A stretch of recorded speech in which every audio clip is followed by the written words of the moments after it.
José Luis da Cruz Vilassa, juge à la Cour de justice de l'Union européenne. De la justice de la République de Serbie, Monsieur le Premier conseiller chargé d'affaires de l'ambassade de France à Belgrade, Monsieur le doyen de la faculté de droit de Belgrade, Monsieur le vice-président des acteurs du droit à l'international, Messieurs les présidents, Mesdames et Messieurs les magistrats, Mesdames et Messieurs, chers étudiants, je suppose qu'il y en a aussi, permettez-moi de commencer par remercier très sincèrement la Fondation pour le droit continental pour l'invitation qu'elle m'a adressée par l'intermédiaire de mon très cher ami conseiller d'État Jean-Louis Devost à participer à cette importante convention. J'en suis très honoré et me réjouis d'être associé à vos réflexions, en langue française d'ailleurs. Elle porte essentiellement sur quelques aspects fondamentaux de la justice en Europe continentale, mais si vous me le permettez, dans mon intervention, qu'on m'a demandé que ce soit un peu plus longue que les précédentes, je ne m'interdirai pas de faire certaines incursions, à mes yeux inévitables, vers d'autres latitudes ou d'autres longitudes. Ce que vous allez entendre maintenant sont les opinions d'un juge en fonction qui n'est cependant pas un juge de carrière. Au contraire, ayant été professeur pendant des années en différentes universités au Portugal, je puise mes sources intellectuelles et professionnelles dans l'académie. Cependant, j'ai eu la chance d'occuper à tour de rôle différents postes au sein des deux principales juridictions de l'Union européenne, d'abord comme avocat général à la Cour de justice, ensuite comme président du tribunal de première instance lors de sa création en 1989, enfin 17 ans après avoir quitté ce même tribunal comme juge à la Cour. Pendant ces 17 ans, j'ai notamment exercé aussi comme avocat dans les domaines du droit européen et du droit de la concurrence, y compris, non sans avoir laissé s'écouler en assez large période de quarantaine auprès des deux juridictions de l'Union dont j'avais été membre. Pardonnez-moi de commencer mon intervention en parlant de moi-même. Je l'ai fait afin de mieux illustrer la perspective à partir de laquelle je raisonne. Certes, je suis parfaitement conscient de ce que ma propre expérience n'est pas transposable dans tous les domaines, ni dans la plupart des juridictions étatiques. Mais je crois pouvoir tirer de cette expérience un certain nombre d'enseignements valables indépendamment des circonstances et qui d'ailleurs, je tiens à le souligner, n'engagent nullement les juridictions européennes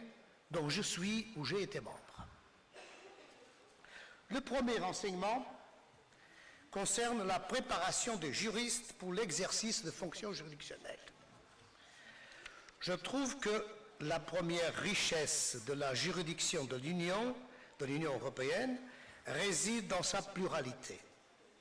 D'une part, les juges et les avocats généraux proviennent aujourd'hui de systèmes juridiques nationaux représentatifs de pratiquement toutes les familles juridiques européennes. Le droit romain, le courant germanique, le monde anglo-saxon, l'inspiration nordique, même la tradition slave. Et si l'on a pu douter légitimement de la capacité de la juridiction communautaire à réaliser une fusion harmonieuse de toutes ces influences, j'ose penser que la jurisprudence de la Cour témoigne d'un brassage heureux de principes et de notions qui empruntent à chaque famille de systèmes juridiques un peu de son génie. D'autre part, les membres des juridictions de l'Union disposent de formations et d'expériences professionnelles et personnelles très variées. Certains proviennent de l'académie, d'autres ont exercé d'importantes fonctions politiques ou dans la haute fonction publique dans leur pays ou en Europe, d'autres encore ont fait une carrière dans la magistrature ou au sein du barreau. Permettez-moi à cet égard de souligner l'importance de l'institution par le traité de Lisbonne de ce qu'on appelle le comité article 255, ayant pour mission de veiller sur l'adéquation des candidats que les États membres proposent à la nomination comme juges ou avocats généraux et dont les travaux, sous la présidence de M. le vice-président Jean-Marc Sauvé du Conseil d'État, se sont déjà révélés un instrument puissant de filtrage de ces candidats, une garantie de la qualité des nominations. En un mot, pour revenir à mon propos sur le pluralisme juridictionnel de la Cour, le rapprochement des législations et des systèmes juridiques des différents États membres a commencé au niveau même de la jurisprudence. N'oublions pas que c'est à la Cour qu'il revient de prononcer le dernier mot, que ce soit par le biais de la procédure en manquement d'État, ou sur la base de renvoi préjudiciel des juridictions nationales,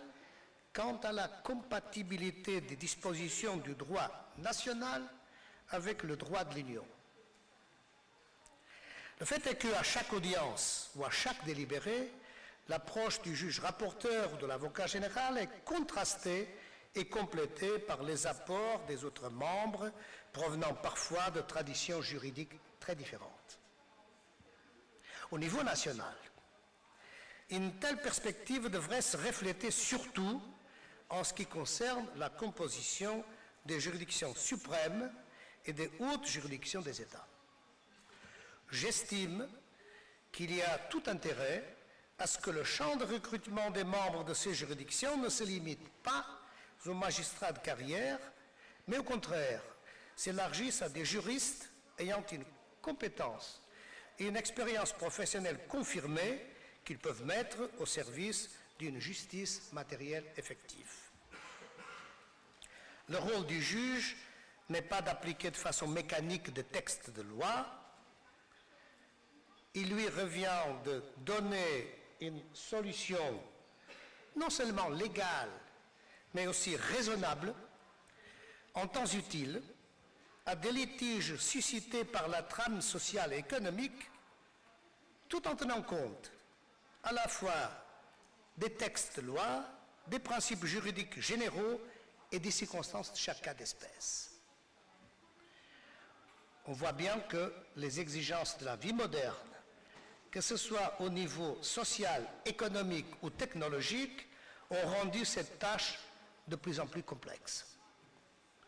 Dans ce contexte, le juge se doit de procéder à une application rigoureuse du droit. Il en va de la prévisibilité de l'administration de la justice et du respect des principes fondamentaux de l'égalité, de la confiance et de la sécurité juridique. Mais en même temps, il faut éviter que la justice puisse constituer une sorte de force de blocage qui gêne sans justification la libre expression de la société, la croissance économique et l'établissement indispensable de structures compétitives dans un monde globalisé. À cet égard, je trouve qu'une bonne compréhension par le juge des phénomènes et des mécanismes sociaux et économiques revêt une importance primordiale. Les implications qui en découlent peuvent s'appréhender de différents points de vue. Tout d'abord, sur le plan de la formation des magistrats. Permettez-moi de me référer critiquement au choix que mon pays, le Portugal, a fait dans ce domaine. La formation des jeunes juristes pour l'exercice de la magistrature a lieu à l'intérieur de l'école de la magistrature, le centre d'études judiciaires installé à Lisbonne, dans un bâtiment historique qui, après avoir été palais royal, a servi de tribunal et de prison à partir du XVe siècle. Indépendamment des mérites dont une telle institution a pu faire preuve dans la formation des nouvelles générations de magistrats à la suite du mouvement du 25 avril 1974, je me permets d'exprimer des réserves en ce qui concerne ce modèle de formation. Surtout au début, avant que certaines erreurs initiales n'aient été minorées, le modèle choisi avait comme conséquence que, sans disposer d'expérience ni de connaissances suffisantes de la réalité économique et sociale, l'on pouvait commencer à juger, disons, à l'âge de 24 ans. Un certain esprit de corps risquait ainsi de se développer, nuisant à l'établissement de rapports constructifs avec les autres opérateurs de la justice, en particulier les avocats. Je suis pour ma part partisan d'un modèle de préparation pour l'exercice de fonctions juridictionnelles qui privilégie, d'une part, l'obtention d'une solide expérience pratique avant l'immersion dans l'exercice de la mission de juger, et d'autre part, l'existence d'une période de formation post-universitaire commune à la généralité des professions juridiques. À cet égard, la spécificité du judiciaire dans les pays anglo-saxons et le succès qui lui est généralement reconnu en termes d'efficacité et de qualité des jugements méritent certainement une réflexion sérieuse. Le fait que la qualification à la fonction de juge s'obtient après la pratique de plusieurs années de barreau constitue non seulement une garantie de connaissance de la réalité sous-jacente, mais aussi un puissant facteur de confiance mutuelle dans les rapports entre juges et avocats. Sans cependant aller jusque-là, je trouve que la méthode de préparation à l'exercice de la profession par les juristes allemands offre des pistes indiscutablement porteuses d'enseignement. En effet, après le premier examen d'État, de Erste Staatsexamen, tous sont censés effectuer des stages pratiques dans les tribunaux, mais aussi dans des cabinets d'avocats, des entreprises et des services publics, ainsi qu'auprès des institutions européennes ou d'organisations internationales. Ce n'est qu'après cette phase de préparation pratique qui permet à tous et à chacun de se faire une idée plus précise de la réalité et des exigences de chaque profession juridique, et une fois obtenu le zweite Staatsexamen, le second examen d'État, que chacun pourra choisir certaines voies qu'il ou elle souhaite poursuivre en termes de carrière ou d'activité principale. En tout état de cause, la voie de la magistrature ne sera ouverte qu'à ceux ou à celles dont la classification dépasse un certain seuil, c'est-à-dire aux mieux classés. Nous rencontrons d'ailleurs des traits similaires dans d'autres États membres de l'Union européenne, comme le Luxembourg, ou, si je suis bien informé, la France, en ce qui concerne en particulier le recrutement au Conseil d'État. Dans ces modèles, la réalité fait partie de l'expérience même de chaque juriste et est apportée comme quelque chose de vivant à l'exercice de la profession. Ensuite, j'aimerais me prononcer brièvement sur certains aspects de la question de la spécialisation. Il est à mon avis indéniable que la complexité de la vie moderne et de certains contentieux requiert, outre une solide formation juridique de base, une compréhension suffisante et parfois assez poussée du domaine soumis à la décision juridictionnelle, au moins dans ses aspects principaux ou dans ses grandes lignes de force. S'agissant des affaires contentieuses de nature économique, dont le nombre et la complexité ne cessent d'augmenter en résultat de l'intervention croissante de la régulation ou réglementation des marchés, du contrôle de la concurrence ou de la surveillance bancaire et financière, ceci implique, selon moi, en particulier deux choses. En premier lieu, je considère qu'il est indispensable à tout juriste moderne de disposer d'une bonne formation économique de base. Je dis. Si cette exigence me semble justifiée en ce qui concerne la microéconomie et le fonctionnement des entreprises, elle me paraît encore plus nécessaire pour les juristes qui devront exercer dans le domaine du droit public en ce qui concerne la macroéconomie, les relations entre marché et réglementation, les rapports entre les politiques financières et budgétaires, monétaires et industrielles, ainsi que les notions clés relevant de ce que les Américains appellent the Theory of Industrial Organization, autant que des lignes de force de ce qui est connu comme la théorie du public choice.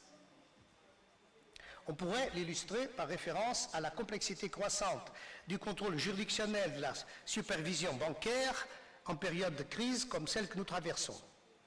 Je trouve cependant que le domaine de la concurrence, de la politique et du droit de la concurrence constitue un exemple particulièrement frappant de ces difficultés, surtout si l'on pense aux caractéristiques propres au système de contrôle du respect des règles de la concurrence au sein de l'Union européenne, mis sur pied par le règlement numéro 1 de 2003. Ce règlement a en effet institué un système connu sous le terme d'exception légale qui repose dans une large mesure non seulement sur l'intervention des autorités nationales de la concurrence, autorités indépendantes et dotées de pouvoirs d'exécution extrêmement effectifs, opérant sous la surveillance de la Commission européenne au sein du dénommé réseau européen d'autorités de la concurrence, l'European Competition Network, mais surtout, en vertu de l'effet direct des règles de concurrence du traité, sur l'invocabilité de ces règles de concurrence par les particuliers devant les juridictions nationales. À cet égard, il convient en particulier de tenir compte de la technicité économique qui sous-tend les interventions des autorités de la concurrence, en particulier en matière antitrust, cartels, les abus de position dominante, à l'aune des orientations aujourd'hui adoptées au niveau de l'Union européenne qui privilégient les effets économiques des pratiques anticoncurrentielles sur la forme des accords ou des pratiques entre entreprises privées, c'est-à-dire ce qui, suivant encore une fois, je m'excuse, l'inspiration nord-américaine est connu comme une effects-based approach. Dans ces circonstances, j'estime, et je ferme ce petit chapitre, qu'il est particulièrement important que les différentes juridictions nationales, tout comme les autorités administratives, soient en mesure d'assurer une application cohérente et aussi homogène que possible des règles de concurrence, sous peine de créer des distorsions et des discriminations regrettables entre les opérateurs des différents États membres et, le cas échéant, à l'intérieur d'un même État membre. Une telle situation serait particulièrement incompréhensible lorsqu'elle se retourne contre les opérateurs nationaux en les défavorisant par rapport aux opérateurs venant d'autres États, membres ou non membres de l'Union, ou produisant ou commercialisant à partir de ces États. Le juge chargé du contrôle juridictionnel en cette matière est donc confronté à un défi nouveau qui lui impose de disposer d'une capacité réelle à saisir les enjeux économiques de chaque affaire portée devant lui, sous peine de devoir se limiter à un contrôle large, à la marge, basé principalement sur le respect des procédures et des formalités, en particulier le respect des droits de la défense, ce qui, néanmoins, et en tout état de cause, est d'une importance fondamentale.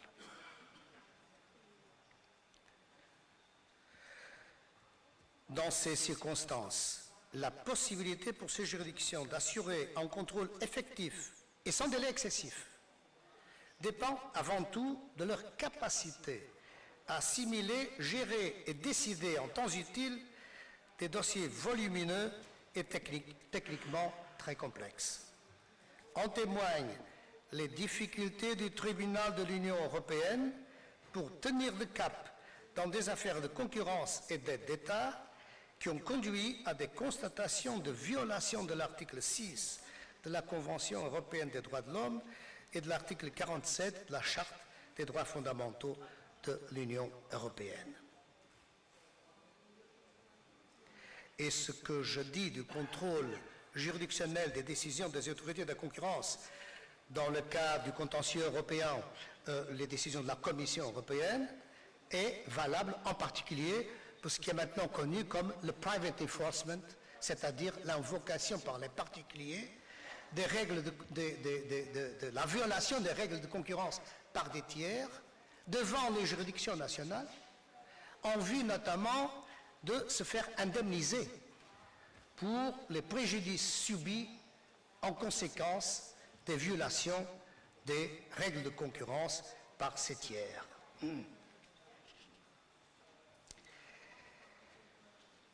J'aimerais dans ce contexte faire une simple remarque complémentaire. En matière de spécialisation, je trouve qu'il faut prendre très au sérieux toute réforme allant dans le sens de la spécialisation des juridictions. Le désir compréhensible de se présenter comme réformateur ne doit pas servir de prétexte afin de camoufler la difficulté de l'enjeu. Je pense que l'expérience récente de mon pays démontre qu'il ne sert à rien de créer des juridictions spécialisées sur le papier, sans disposer de juges qualifiés en la matière et sans avoir pris toutes les mesures indispensables à la création de structures juridictionnelles efficaces et performantes. En tout état de cause, il est certain que les juges ne sont pas nécessairement et ne doivent pas être recrutés sur la base d'un tel critère des spécialistes dans une matière donnée.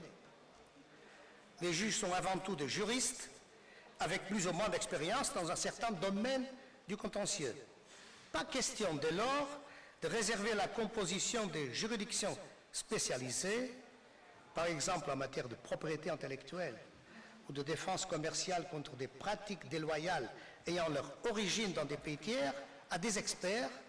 qui ne connaissent que trop bien la matière en litige et les petits mondes qui l'entourent.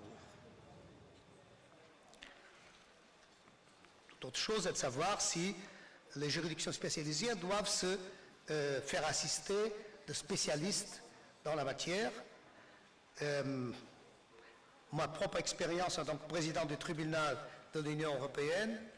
me prouve que cette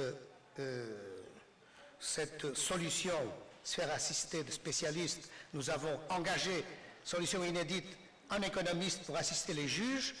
a des limites. Et en fait, le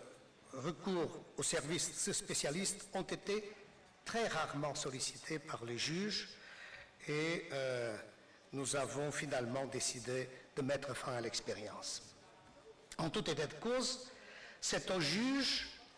de porter un jugement général et final sur la qualité et la crédibilité des hypothèses théoriques avancées par les parties pour expliquer certains comportements des entreprises et les comparer afin de déterminer si une décision sur le fond est possible et si oui, laquelle. Mais je suis en train de terminer mon intervention. Je pense qu'au-delà de la formation des juges et du recours à des juridictions spécialisées, à des spécialistes qui assistent les juges, il y a certainement une marge considérable d'action réformatrice qui est laissée aux juridictions elles-mêmes, notamment aux juridictions suprêmes, afin de contribuer au désengorgement du prétoire et au renforcement de la qualité de la justice. Ce n'est pas par hasard que la Cour de justice de l'Union européenne a réussi pendant les dernières années à clôturer un nombre toujours croissant d'affaires, ainsi qu'à réduire le nombre d'affaires pendantes en en clôturant un nombre supérieur à celui des affaires entrées, malgré l'augmentation soutenue de ces dernières. En 2013, 701 affaires clôturées pour 699 entrées dans la même année.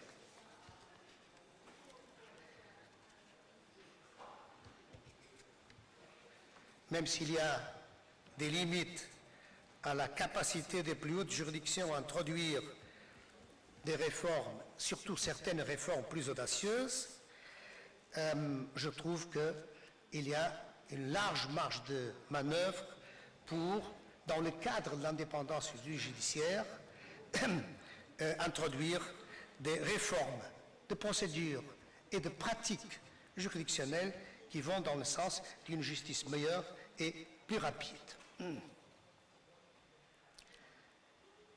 Plus généralement, s'il est certain que les défis que la vie moderne impose aux juges découlent dans une large mesure de la technicité croissante des matières juridiques, il n'est pas moins certain que l'efficacité de la justice ne dépend pas que de la structure et des règles de fonctionnement des juridictions et de la qualité de la formation des juges. À mon avis, le problème commence en amont, au niveau politique, tout autant qu'à celui du législateur. Tout d'abord, l'indépendance du judiciaire est la condition première de sa crédibilité et de sa capacité à remplir la mission constitutionnelle qui lui est en partie. Ensuite, la qualité de la justice est, à mon avis, de façon non négligeable, fonction aussi de la qualité de la législation. Je suis favorable à des mécanismes institutionnels visant à procéder à un scrutin préalable, systématique et indépendant, avant l'adoption de nouvelles réglementations dans le domaine de l'économie, basées sur des principes de nécessité, de subsidiarité et de proportionnalité, tels que pratiqués depuis quelques années au niveau de l'Union européenne.